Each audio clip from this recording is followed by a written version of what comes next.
Hey, Father Mike, how many ways are there to drop off the kids? Well, So, Father's right. There's two major ways to drop your child off.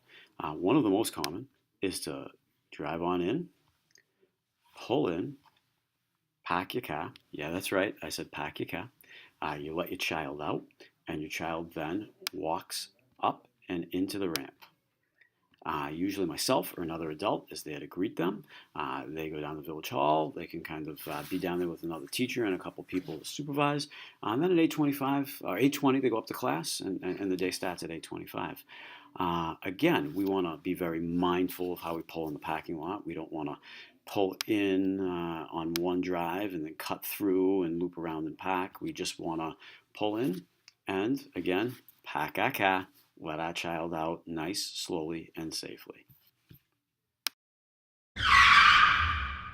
Why would anyone pull in like that? I have no clue.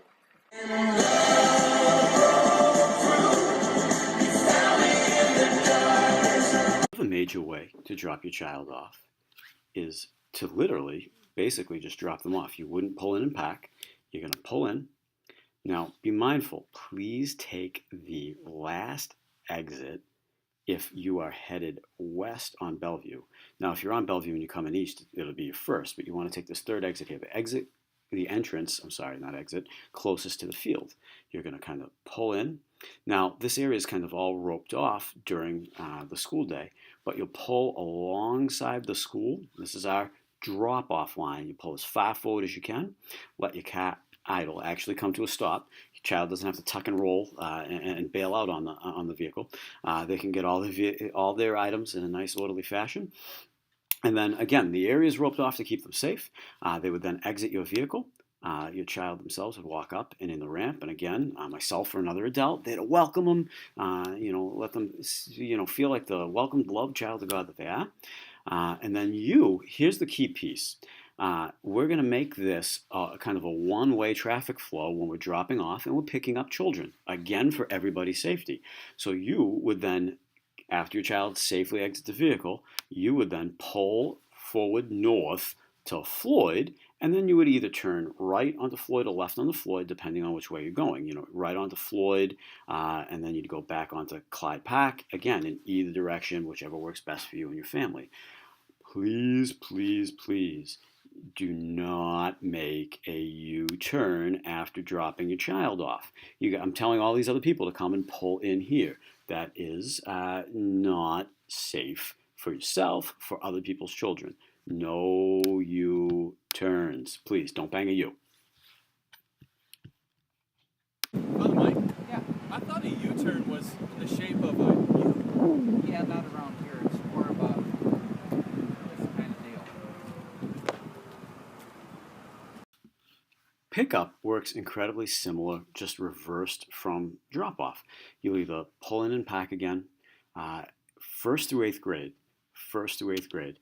works very similar. The students are sent out of the building at 3:30. You can pull in and pack and come up. There'll be a roped-off area, and you can kind of walk up to the roped off area, make visual contact with your child, and then they will come to you. You guys walk back to your car. Again, the other option is to pull in through the now pickup line, not drop off line.